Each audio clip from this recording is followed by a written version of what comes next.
from Sire Partners. Yeah. And then we've got Matt Rinke, financial advisor, wealth manager at the Stars.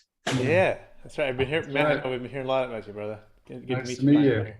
And I Yes. invited some people from the Sire Equity team as well. They may or may not jump on since it was last minute. So but we probably can get started whenever you are ready.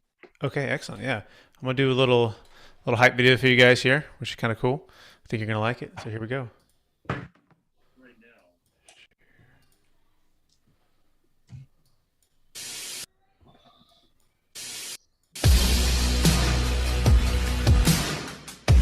you telling me that you have a way to defer the tax situation there? Is that what you're telling me? Yes, absolutely. Yes. And so the first one I was referring to is a 1031 exchange, which only applies to investment real estate. The second one I'm referring to is called a deferred sales trust. A real eye opener to see that there are ways that people can use the regulatory framework, if properly structured, to invest 1031 exchange dollars in things that you would not think were like kind to what they exited from. So it was very impressive. I got to say, you are the first one I've seen pull this off, and I'm pretty hesitant to believe in a lot of these kinds of things.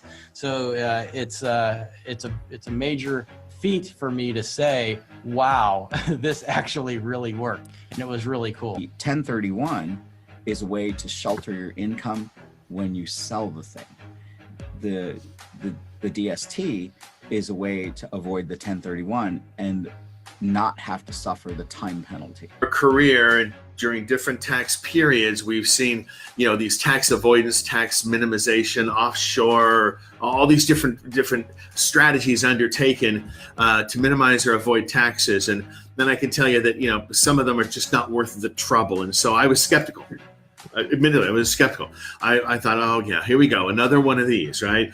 And then they say, no, it really is different, right? So look more closely. We looked more closely. We had, honestly, 2 years of conversations.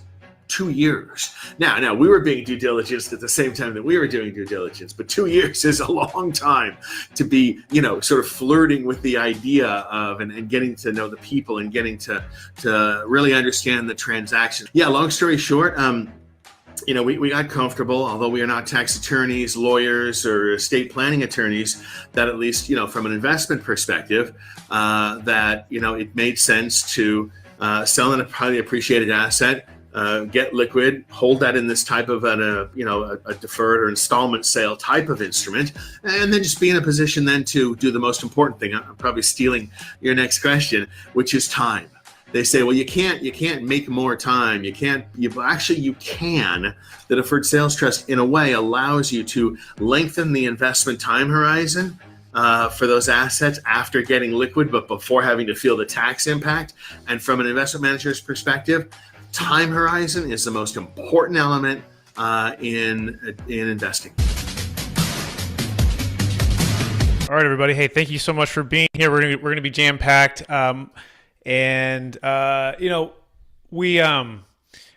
We work in commercial real estate. We try to help people. And at the end of the day, we say that if you're not solving problems, you're probably not making any money. And so to the extent that you can solve problems, you can help your clients create and preserve more wealth or help yourself.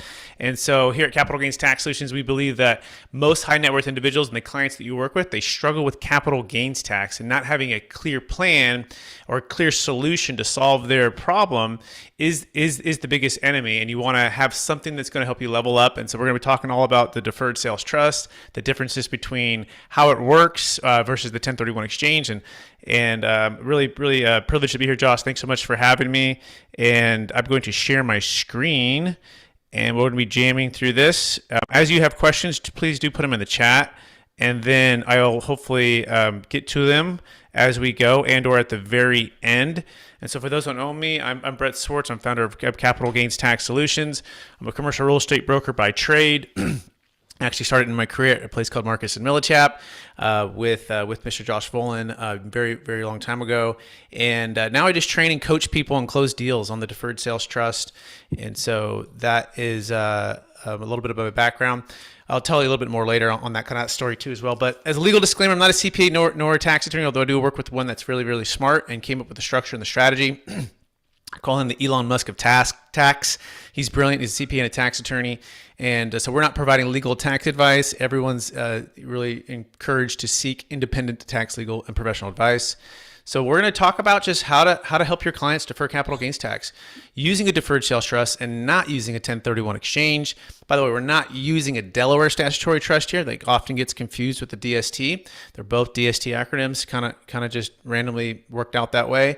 And really the other part of this is unlocking capital for millionaires using the deferred sales trust, because it's not just applying to investment real estate. It applies to cryptocurrency, business sales.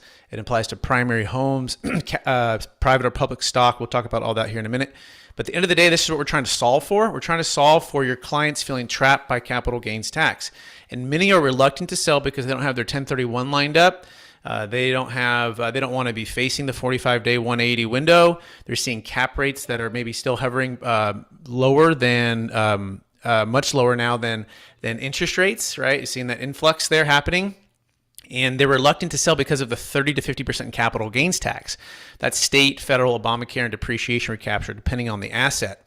And so every single day, high net worth cryptocurrency, primary home, business, stock, and investment real estate owners, they pay hundreds of thousands to millions of dollars in capital gains tax, but they don't have to. All right. So who's the deferred sales trust for? It's for you or your investors or your client. And if they happen to have $1 million in net proceeds and at least $1 million gain per transaction. So these are larger deals. Okay. So $1 million net proceeds and $1 million gain. Tyree, I'm going to just mute you there. That is really important, right? Because if it's not big enough, the pain's not big enough, then we find that the ROI doesn't make any sense, right? The return on the investment for the client and to offset our fees. Okay, so because there are fees for sure, right? So there's investment real estate, crypto, NFTs, business sales it works for. You can also save a failed 1031 exchange. Important to know that you want to make sure you're working with a qualified intermediary that will accommodate. Okay, not every qualified intermediary wants you to know about this. In fact, if you search it, a lot of the qualified intermediaries have a blog post about their opinion about the legality of it. But it's literally thousands of closes, billions under management, all a dozen no change IRS audits. In fact, in San Diego, the biggest deal ever done was a $125 million deal that was audited, and it's never had any legal finding to change it. It's been perfect so far. But there are qualifying intermediaries that don't want you to know about it for a number of reasons, but we work with those that do. So make sure you're working with one that'll give your client both the 1031 traditional option and the in case it fails, the deferred sales trust. In fact, I had a couple deals recently where people call me and they literally have millions in tax they're about to pay.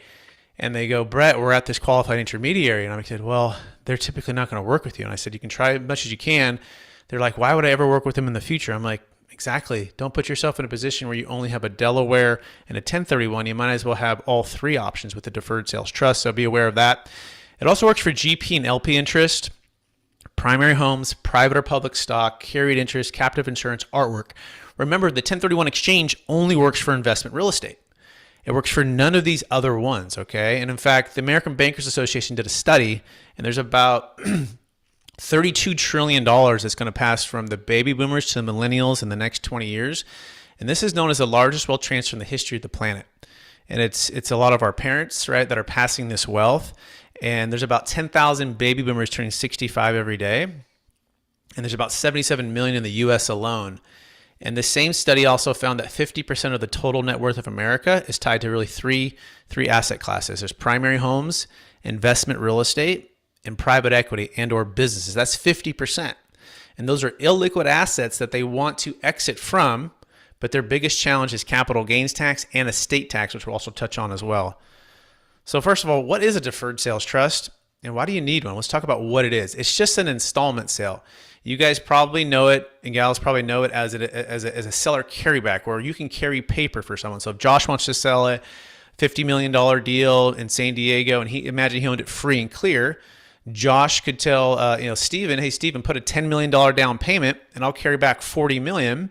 And that $40 million is an installment sale, right? Seller carryback, and that's in a tax deferral state, okay?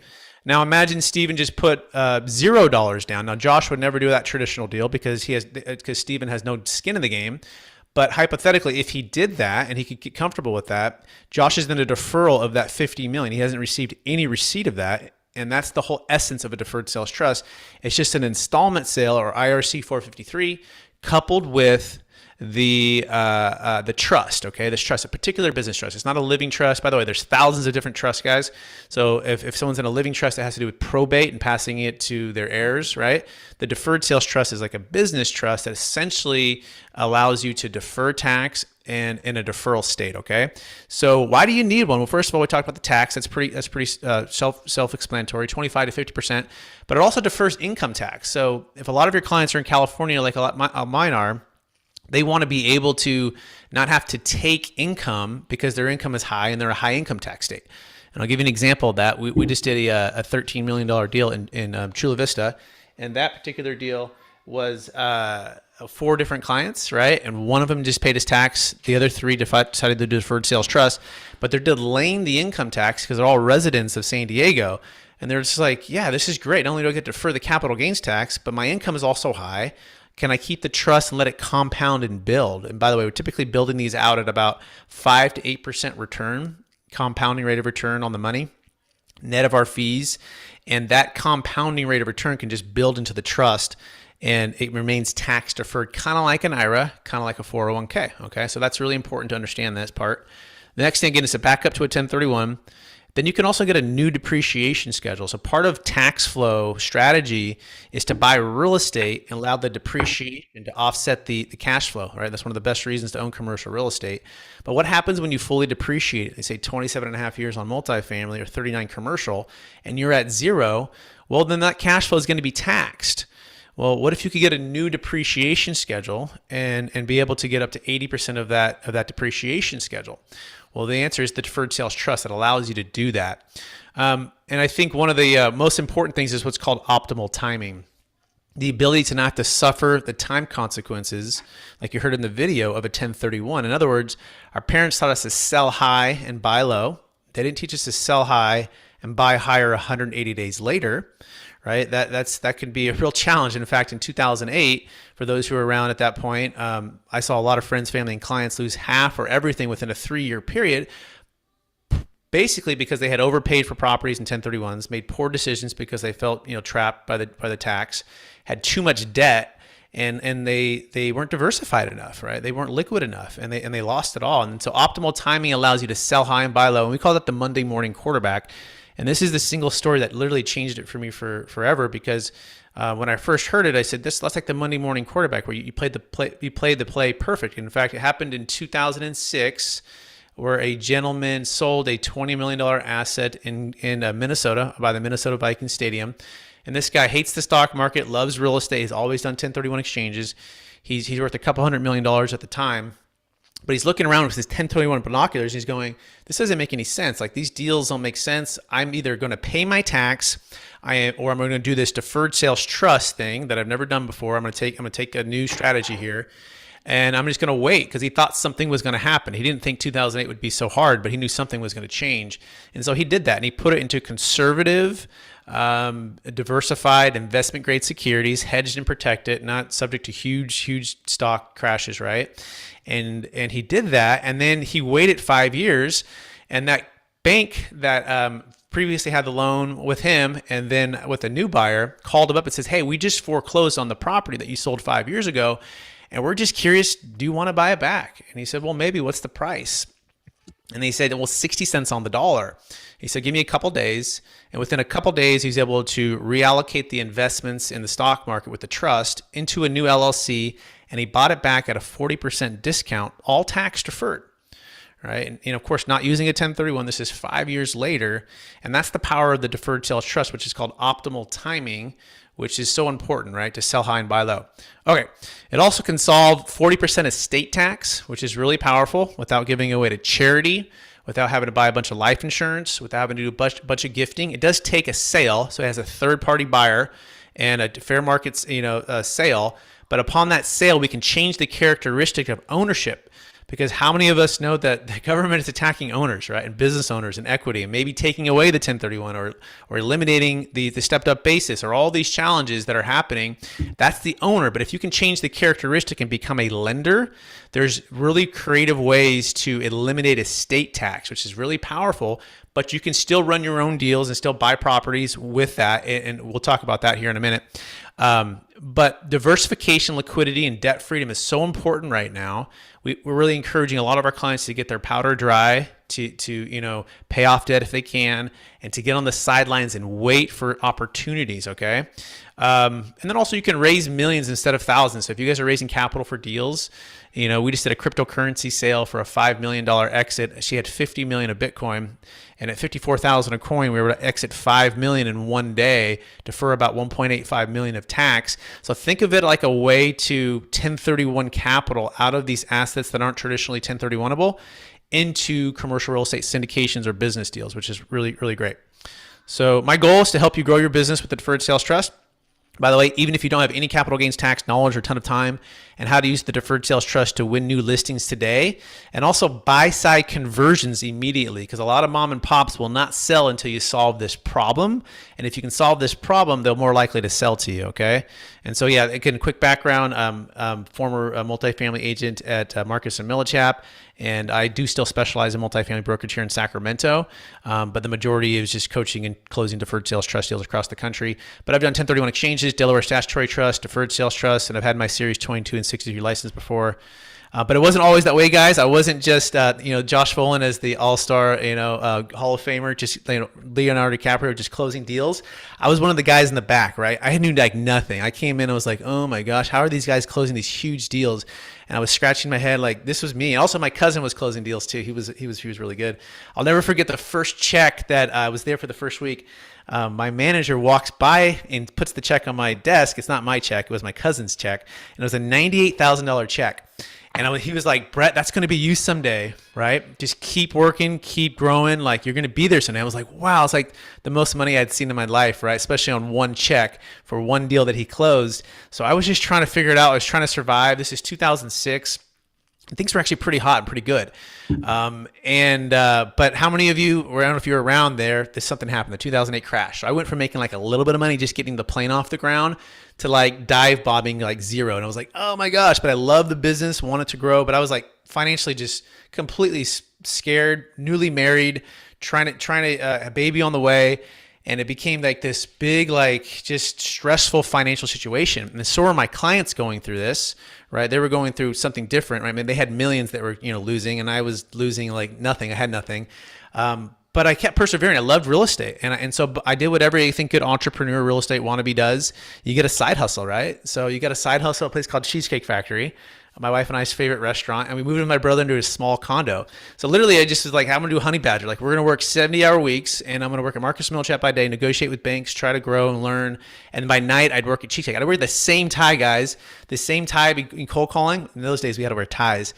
I would wear that, and that's actually not me, but it was kind of like me. I mean, this guy kind of looks like me, but I had the same tie, and it was like Clark Kent, right? I'd be in my one suit, and I had this, I had my cheesecake suit. At one point, someone's in the other room that I'm trying to get a $3 million listing on. I'm like, oh my gosh, if this guy sees me, like, I'm finished. I was hiding from everyone. Nobody knew this except for like my immediate family and some of my friends, but I didn't tell anyone at Marcus & Millichap. I was just like, oh my gosh, I was just embarrassed, right? Because I didn't want to fail in the business. But I wanted to grow and learn. And this is the point where my manager actually brought in my business partner to speak on the Deferred Sales Trust. And I'm like, what? Like, if this is true, this is Netflix. And what we have is Blockbuster 1031. This can change everything. And so I got all excited and started cold calling people like, oh, I'm gonna start winning all this business. And people were like laughing at me. I had brokers in the same office, in the same room saying, this will never work. What are you talking about? And I'm like, well, if it's true, give the clients an option. And but it was tough too, because prices were depressed. So it took a while to get going, but I started getting meetings with people that otherwise would never have met with me. Billionaires, the heads of all the multifamily properties in Sacramento, because they said, if this is true, Brett, we're going to need it someday.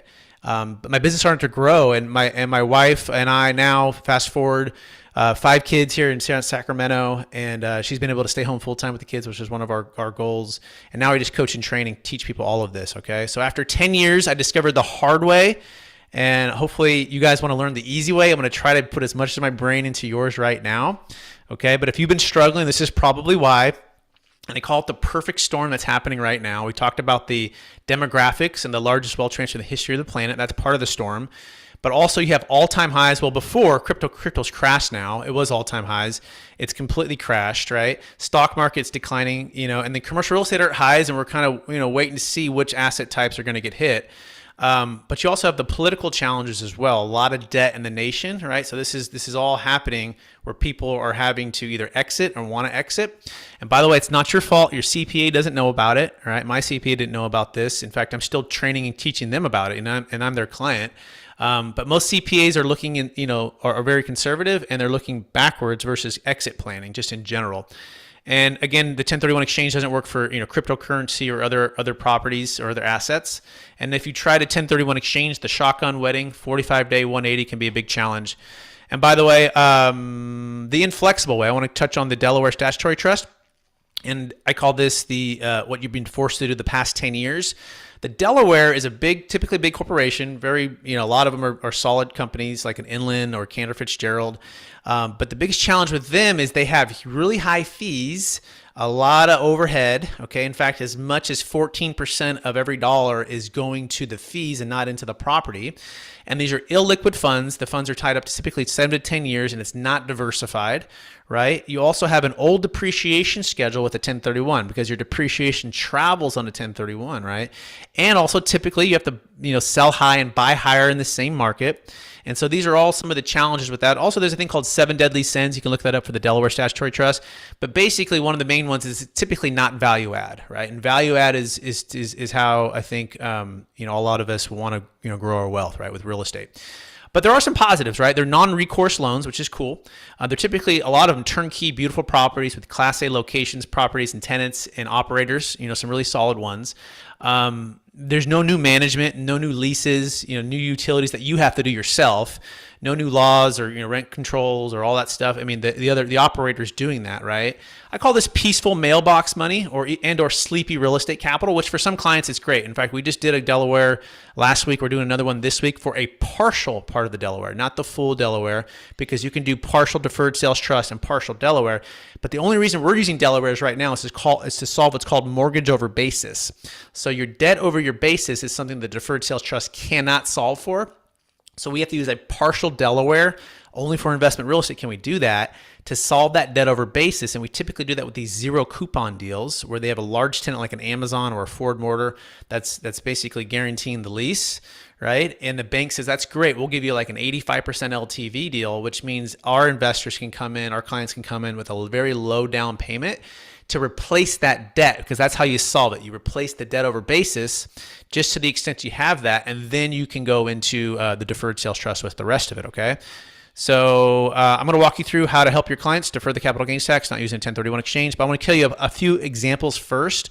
This is a $48 million deal we just closed about 30 days ago in Las Vegas.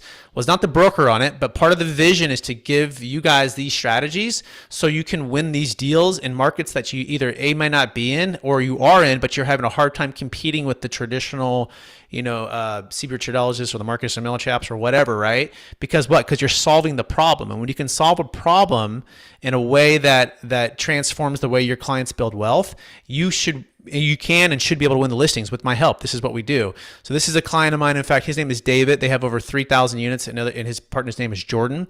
And they've done over $100 million now, 5 transactions with us, okay, in the past year and a half. And they just do every single deal. And they're like, Brett, we wish we'd have found you 3 years ago, because we just do all of these deals every year. And they're GP positions, so they're not all 48 million in the DST, but their small positions are going. Their LPs are just paying their tax because they're too small. Although one LP just came in with us, so just know that it's flexible and everyone has to do it. This was Vegas. It was about a 27% tax deferred there. It's another client of ours. His name is Ron. And by the way, you can watch David and Ron on my YouTube channel tell their whole story. And Ron did a $4.2 million sale on a multifamily property, he and his wife. And now this property was rocking and rolling. It was Airbnb, but they're getting to the point where they're in their phase 2 of their life. And they're just like, you know what? We want to retire. We want to be kind of just more passive. We might want to be active in the future, but this deal was just consuming us. And it was such high appreciation in Denver So they found me on a podcast and they called me and we closed in about 30 days and he deferred a lot of tax. He also did a partial Delaware. He had $1 million debt over basis. So this one's a really great one case study to watch on my YouTube channel because it shares, how we solved for both of those problems. So that was big. We also just did this one in Colorado Springs, a $5 million exit for a client. Those were $25 million in California. And the biggest thing for them, and by the way, always analogies like on a Rubik's Cube, every client that shows up to your office or on a Zoom or whatever you're meeting with, everyone has a different Rubik's Cube with different colors they're trying to solve for on different ends. And at the end of the day, we're just in the business of trying to get that cube lined up, solve their problems so that it could be their tax flow, it could be their cash flow, it could be their depreciation reschedule, it could be their estate tax, it could be their time and their energy. And so for this client, they're like around 60, but their biggest thing was estate tax. They were like completely disbobbled with their estate tax. All 25 million is inside their taxable estate. And so with the Deferred Sales Trust Plus, there's 2 DSTs, by the way, we were able to eliminate the estate tax out of their taxable estate on this 5 million. But not only that, all of the growth of the 5 million, let's say that 5 million goes to 20 million over their lifetime, that's all outside their taxable estate. And so they had one opportunity to do this at the close of escrow, and we set it up and we deliver. That's important. It's not something you can just transfer in, right? But they don't have to give any away to charity. They don't have to do any life insurance. They don't have to do any gifting. It's just outside because they're changing the characteristic of ownership to a lender, but also something else on top of it. It's what's proprietary, but it's what we can do, okay? I just want to give you that outcome. All right, and this is the deal actually in Chula Vista. Anyone who ever been to Extreme Car Wash? I don't know.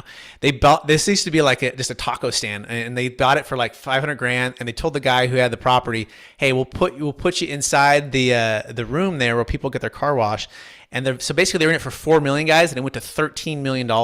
And so they had a huge tax up to 40%. Okay, and so they were able to do the Deferred Sales Trust. In fact, I think Josh just met with the clients a couple of weeks back. So if you want to hear about that. So here's another one. We saved to fail 1031 exchange. It goes on and on. Bitcoin sales. Okay. All right. So primary home. Oh yeah. Primary home. Don't forget, you have people in La Jolla or wherever, luxury real estate.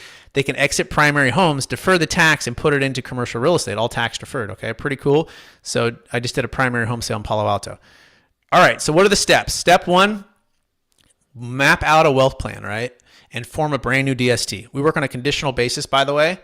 And meaning like if they don't want to use the trust or the deal doesn't close, they owe us nothing, right? But we can map it out and basically kind of give a proposal, right? A proposal, if you were to sell, defer the tax, where can we invest it? Where the funds can be invested into the stock market. It can be stocks, bonds, mutual funds, hard money lending, commercial real estate, passive or active deals. It can be new business ventures, okay?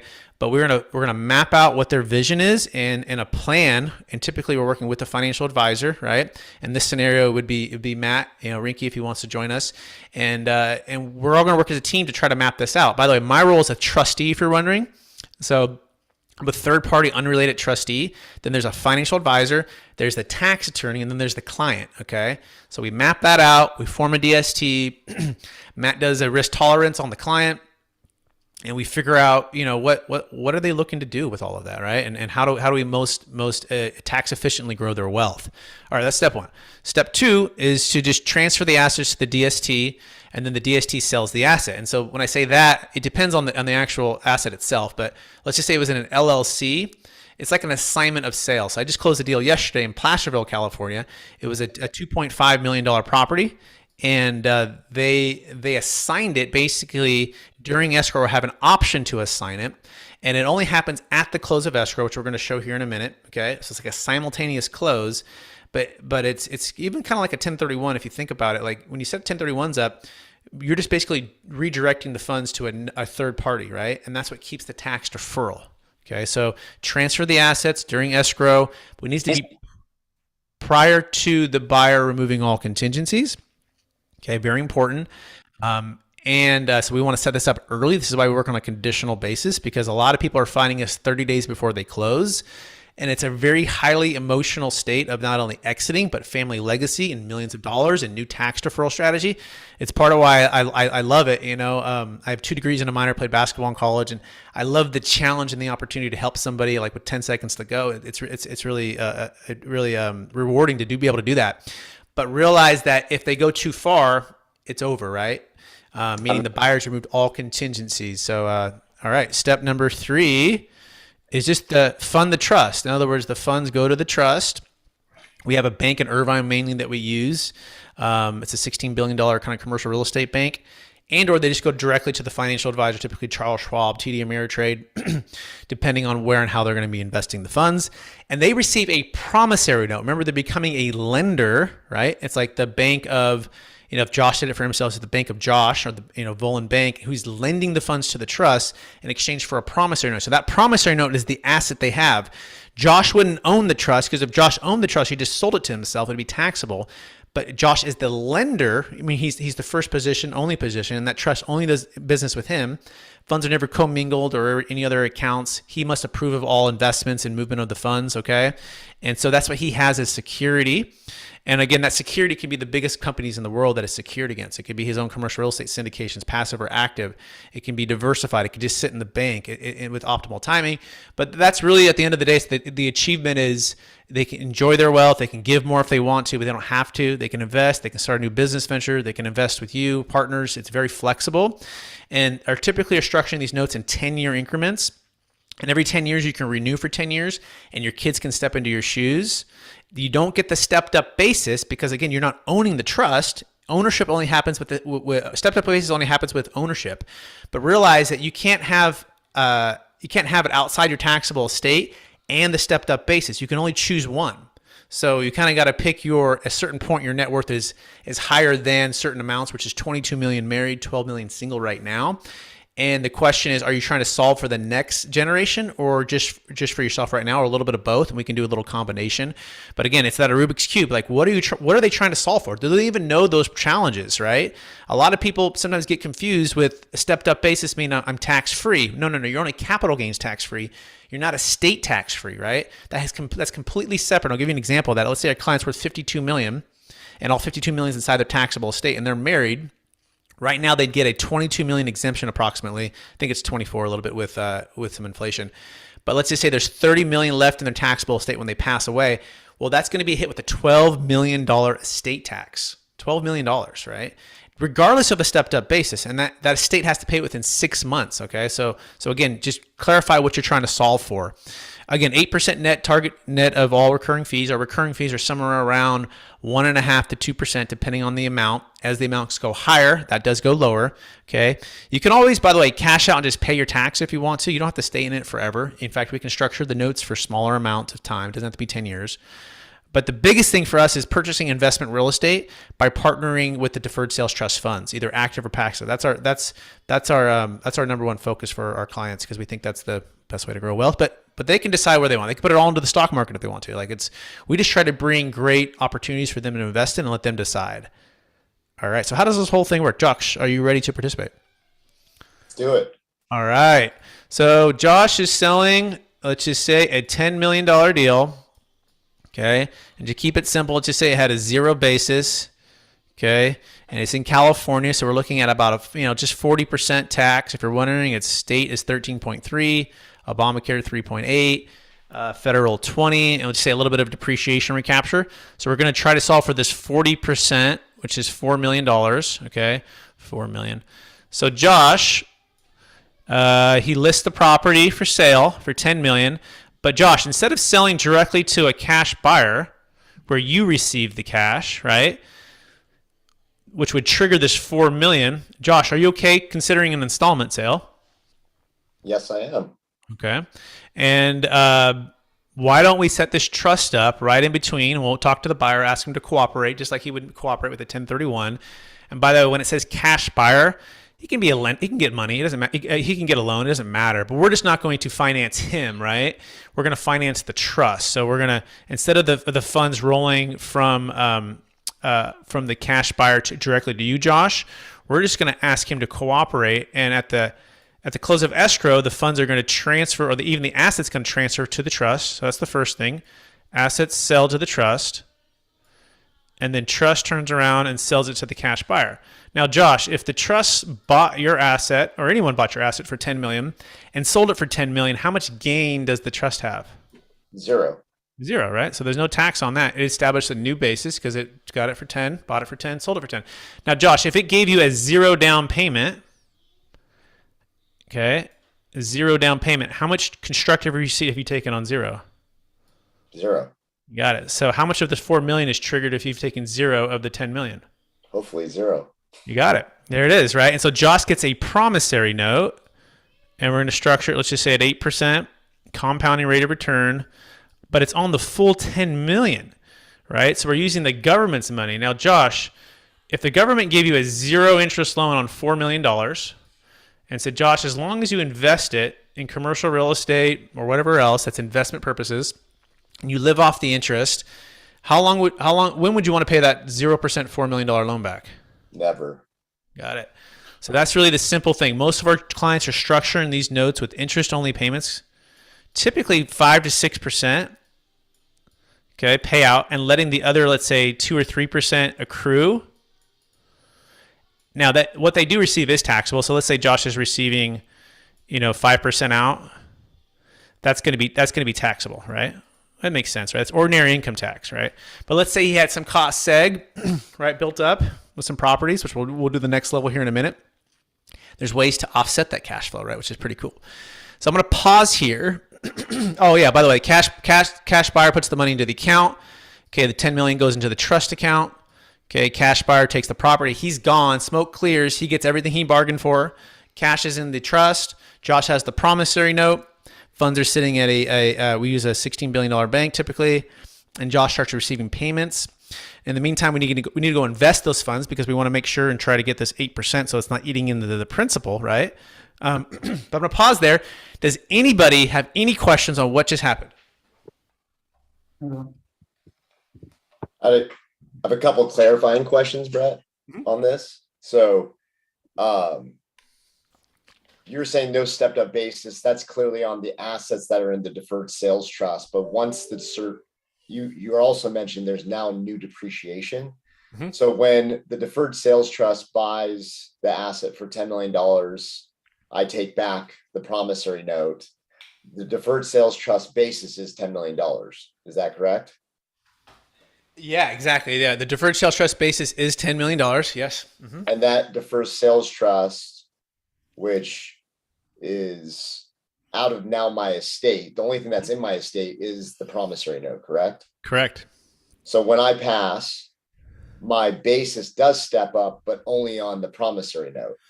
So there's no step up on it's something that you lend on. There's no step up on that, right? So by definition, a lender is not an owner, right?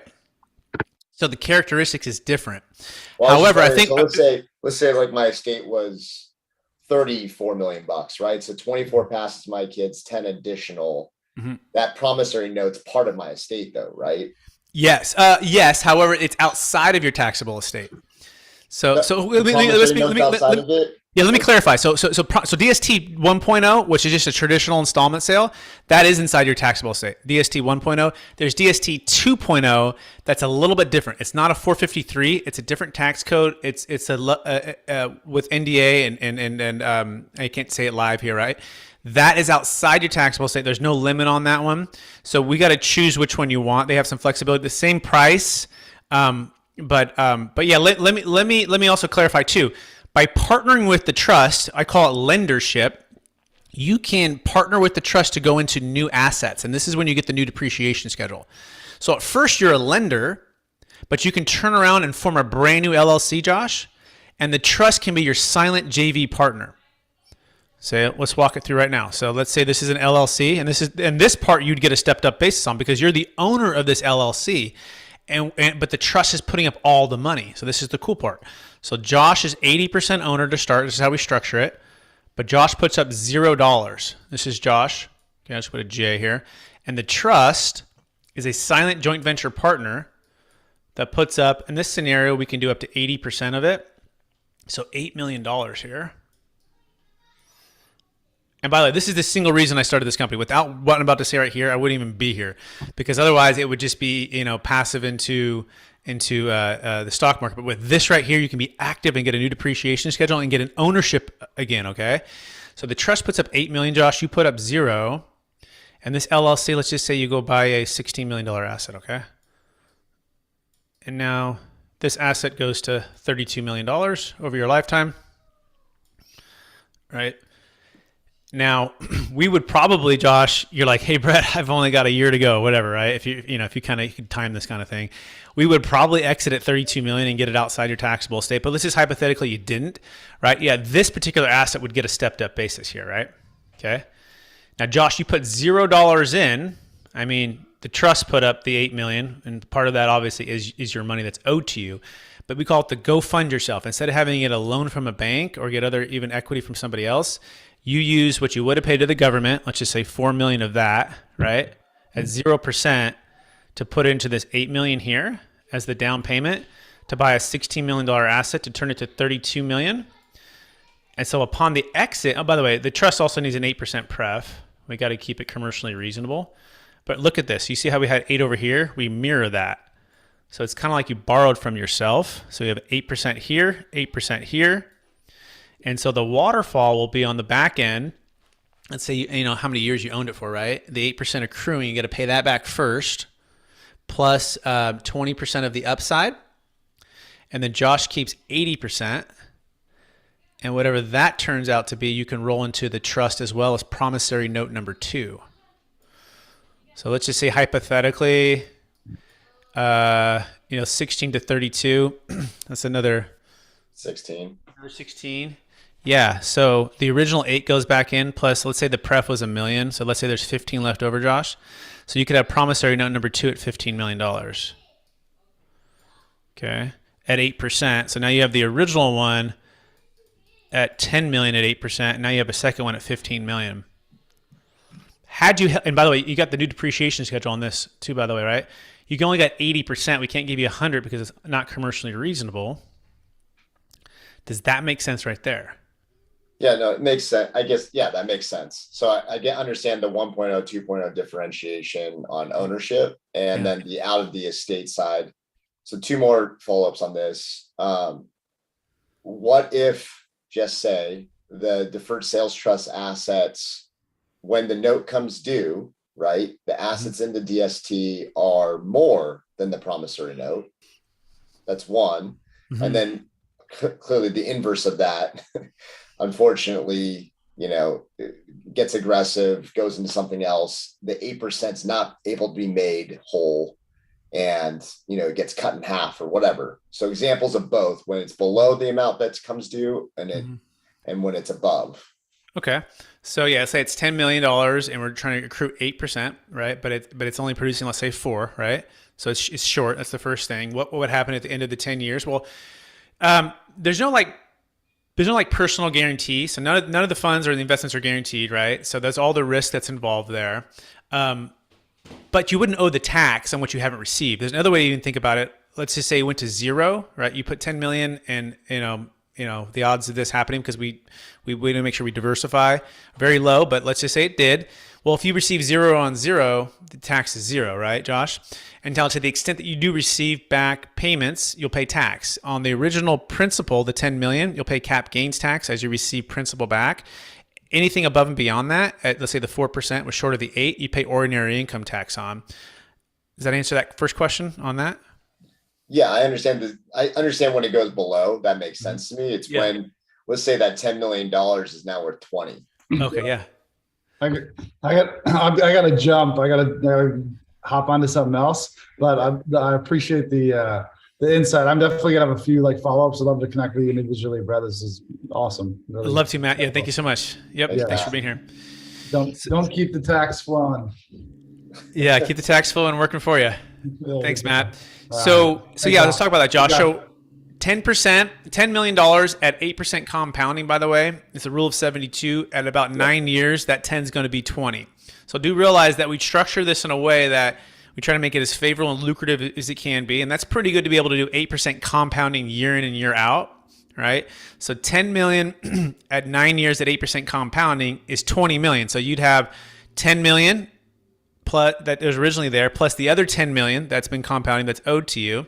So but let's just say, exactly. So we go to 30. Let's go to 30, yeah. Right? So there's an extra 10 million. So yeah, if as a trustee, I've got to be able to make a profit. So a part of it is I'm not related to Josh, right? I'm not related to whoever your client might be. I'm third party, unrelated. So that creates the integrity of the trust itself. That's part of the foundations of it. So part of that is I have to be able to make a profit. I need to be in it for business purpose, which is potentially make a profit and to get the fees along the way.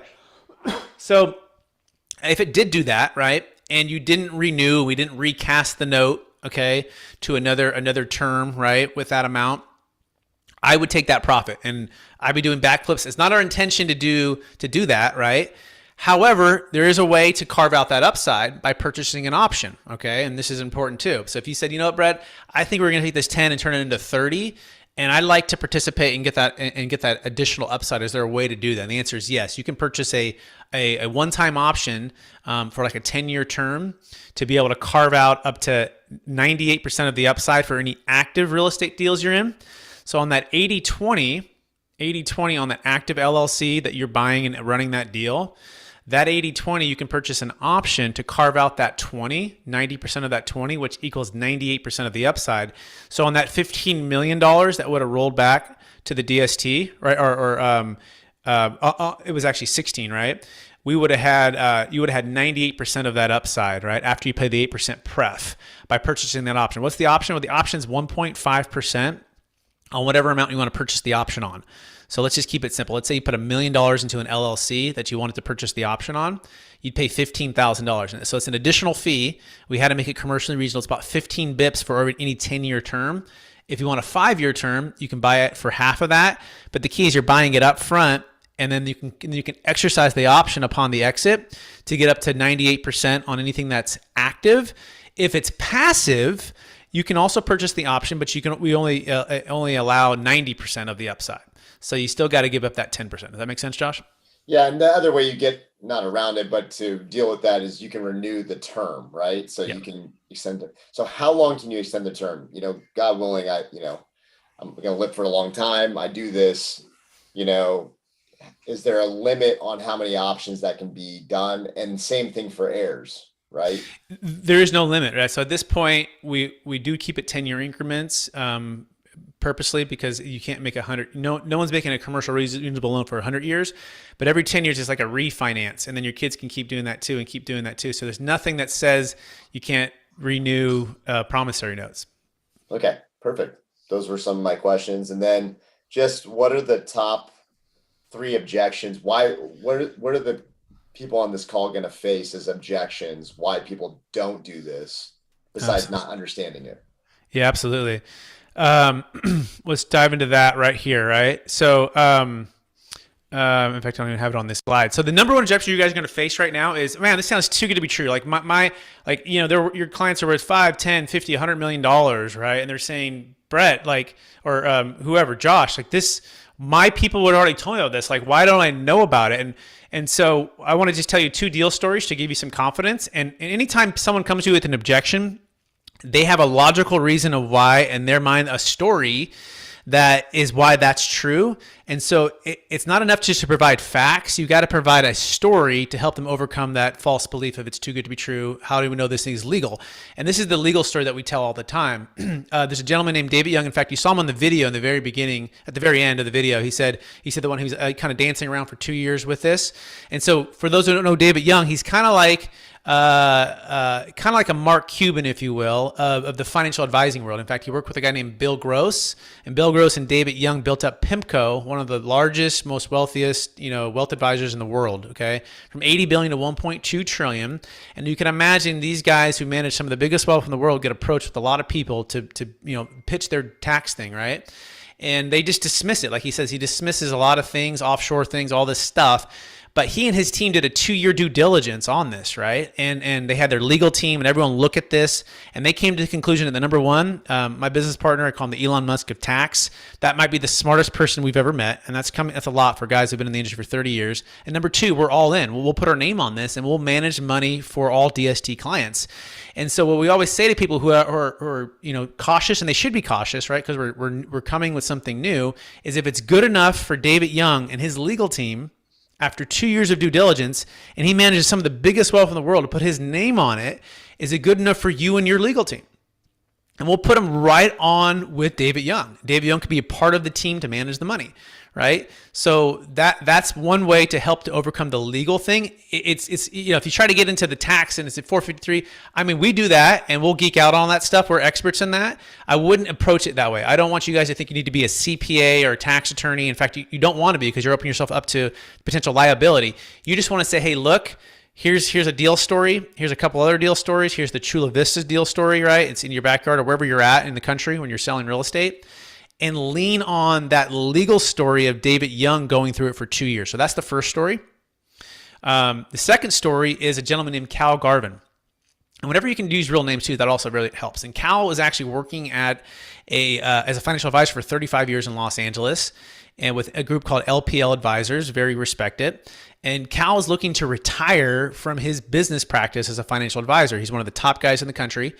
And he gets approached with the Deferred Sales Trust. And for he and his wife, they wanted to retire 10 years earlier. But they had to, post-tax, they needed to work an extra 10 years. But with the Deferred Sales Trust, they could sell and be out today. So he goes home, and unfortunately, his wife was a treasury attorney. She's like a G4. She's like the top. She's with the government, Secretary of Treasury. And she's really smart, and she has a lot of connections and people. And he goes, honey, he goes, I will never do anything if you say you don't feel comfortable, but if this is true, we can retire today. So would you take this information and go to the people and talk and figure this thing out? And he goes, it was like a movie. Like, have you guys seen that show Suits, where they walk in and it's like Harvey and I think it's Mike, right? And they have like a pile of papers and they put it on the desk. He goes, it's like a movie, right? She came in 2 days later with the pile of paper that I gave to her. She threw it on the desk and she said 2 words that changed our life. She says, it's legit. He goes, that's all I need to hear. I sold my business in the next 90 days and we retired. And I go, Cal, would you come on my podcast and share the story? He goes, no, I don't like to be on the video and stuff, but anyone who wants to call me, I'll talk to them about it. But he goes, tell them this, before they call me, 2 things. Number 1, tell them, do you think my wife and I, after 35 years of my career in the financial advising world, our financial legacy and our retirement, and then hers as a G4 attorney with the Secretary of Treasury and all the stuff she's been through, one of the smartest ladies, do you think we'd put our legacy at risk for something that we didn't think was 100% legal and 100% legit? And that was 16 years ago, right? He goes, so just tell them that. They'll call me. I'll talk to them. So again, if you can learn those stories or rewind these stories, that'll help you to overcome that false objection of too good to be true, and I don't know if it's legal. So that's that one. Let me give you the next one. The next one will be, this seems too expensive, right? Like, gosh, like 1.5% to 2%. Well, first of all, 40% is a big number, right, for tax, especially in California. But you want to learn how to make the deferred sales trust an investment and not an expense. And so to the extent that you can understand if they're trying to solve for estate tax, solve for income tax, solve for a new depreciation schedule, and then the biggest one is optimal timing. That way you can lay out why the deferred sales trust solves all of those problems. And any one of those solutions can actually solve, overcome that objection if it's too expensive, or I don't know if it's worth it. So understand you're like a doctor walking in and you're doing a diagnosis and you're saying, hey, what are your challenges? What are your problems? And how do we solve for that? Josh, how are we doing on time? Do we got to run? I've got to jump here in a second. My last one, I guess an objection I would hear is control, right? Like we always hear about the control objection. Yep. And a lot of people, the reason why they own real estate themselves is they want to have that control, that, decision-making power. And hence why they stay on the merry-go-round of the 1031 exchange. So yep. I would imagine that's what a lot of these people are going to be dealing with, is the control objection and trusting you or someone like you as a trustee. Right. So absolutely. Maybe you can talk about that. I've got to jump and I'll follow up with you, Brett. Thank you so much. Sounds good. I'll finish on that one, guys. Thanks, Josh. Yep. So let's talk about control, right? So one of the biggest objections with the deferred sales trust is, oh my gosh, I'm giving up all my control or I'm becoming a lender and I'm not an owner anymore. I'm used to running my own deals. Well, the first part of that is remember, lendership, meaning you can be a lender at first and then you can turn around and you become an owner of an LLC and you're running your deals again, which, by the way, is not unlike what you do with a 1031 exchange. Think about it. You give up control to a 1031 exchange accommodator for a period of time, and then you retake control when you go back into your new deal. Now, in a 1031, it's about 180 days, right? 45 days to identify, 180 days to close. But you already do that. And by the way, if you have an IRA or 401k, you're giving up some control. There's custodians and there's different groups, different companies that are running that. But the key is you must approve of all investments and all movement of funds. Okay. So nothing moves without your approval or your signature, but you do have to give up some control. You don't have what's called unilateral control. So that's absolutely true, right? Meaning that you have to work with the trustee, me, and the promissory note and the structure that we have in place. Otherwise it'd be taxable, right? So that's the first thing. But then again, we'll talk about a deal story. So I have a client, he sold a $2.6 million business in Tennessee, and he wanted to build 72 units in Tennessee. He lives in Alabama now. And he partnered with the trust to go build multifamily units. And so think about that. If you can partner with the trust in an LLC, which you're managing, running, and doing, what is the difference? Well, the difference is you didn't have to go get a bank loan, use the trust funds. By the way, it's not all of your funds, it's the government's funds too, right? So it's a win-win. You're not having to get it from a bank. You're not having to give it to a private investor. You can use it from the trust. At any point too, if the trust is not performing, you can foreclose on the trust and just take your money back. So that's kind of the control part of it, I would say, is the best way to understand that you have to approve of everything.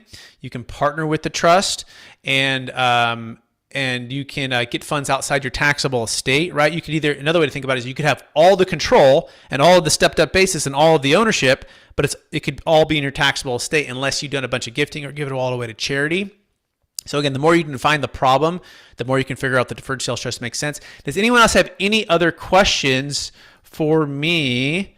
And if not, no worries. But if you do, unmute yourself or put it in the chat. Steven, do you have a question? Yeah, I wanted to ask about if you can do sort of like a reverse deferred sales trust. Does it work at all the other way? So how do you mean when you say reverse? You mean like a reverse 1031 exchange? What do you mean by that? Yeah, like in the sense of, starting with a commercial property and maybe wanting to exchange and defer capital gains tax going into whether it be, crypto, NFTs, whatever, like that direction. Yeah, so the answer is no with the deferred sales trust. It does take a third-party buyer or a third-party exit paying fair market value for whatever crypto or business or real estate that you're selling. Mm-hmm. And we work on a conditional basis where you won't pay us, we won't get anything until it sells. So the trust gets formed, but the assets don't go into it until it's there. Once it's there, then you can invest. So yeah, it wouldn't be like a reverse 1031 where you buy something and then reverse back into it. That would be cool. That would be cool if it could, but no, it can't. Yeah, thanks. Good question. Good question. Anybody else have any other questions? At the top of the hour and at the top of the hour. Greg, this is Keon. I work directly with Josh. I appreciate you taking the time today. Learned a lot. I've heard about this before, but to be honest with you, I get a lot of clarification, based on you going over everything in detail. Unfortunately, I'm traveling today, so I'm actually only on the call. I'm not able to see your PowerPoint slide. I was wondering, is there any way you might be able to send some of the slides that better kind of go over what we discussed today to our email? Yeah, 100%. So we have our slides are good. Also, we have our YouTube channel. So if you guys search Capital Gains Tax Solutions on YouTube and capitalgainstaxsolutions.com for our website, you can also just see the entire replay there. And I'll put that also in the chat. You can if you want to show some love, you should subscribe to the channel there. In fact, we just had Josh on the podcast. He's on there now. He's already becoming a YouTube superstar. I've been trying to get him on video for years, so it's good to have him on there. So yeah, check out the channel for the entire replay, and then happy to share the slides. I think what I'll do is I'll just email Josh, and then you guys can have those. That's perfect. I appreciate it. And then one additional question. You mentioned that some intermediaries can be challenging to work with. Do you have any national QIs that you can refer that kind of, you work with in the past that has been a little bit more streamlined to work with? 100%. In fact, we work exclusively right now with Exchange Solutions out of San Jose, kind of San Francisco, California. And we don't go anywhere else. And we never will until they don't perform. And they've been amazing, okay? They're experts in everything you need, Delaware, reverse, traditional, and they work with us on a deferred sales trust. So yeah, if you'd like, I'll make an introduction to you guys. Or just let them know you're working with me when you call them. Dua Thompson is over there, Exchange Solutions. I highly, highly recommend that you honestly never send your exchange dollars to anyone else ever again if they don't provide or will accommodate. And it's not even that. A lot of them, by the way, be like, oh, yeah, we'll accommodate. Or some of them might say that. Some of them outright say they won't. But if they haven't done it yet, it's going to be a poor experience for your client. So you want to work with those that have all done it. And this is where we're doing it every day. So yeah, that would be the one. And I'm happy to share that with Josh too. Perfect. Yeah, if you can include that in the email and then just ask them to distribute to all of us, that'd be great. And like I said, I appreciate you taking the time with us. This was very educational. Hey, my pleasure. Thanks for being on. Good questions. Anybody else?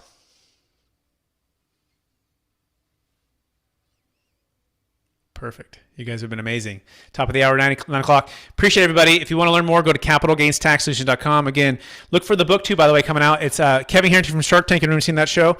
He's coming in the book. It's going to be really cool. It's called Building a Tax Deferred Exit Strategy. And look for that coming to Amazon. And thank you guys. Appreciate it. And gals. And have a great rest of your day. Look forward to helping everybody. Thanks, Brett. Have a great day. Thanks again.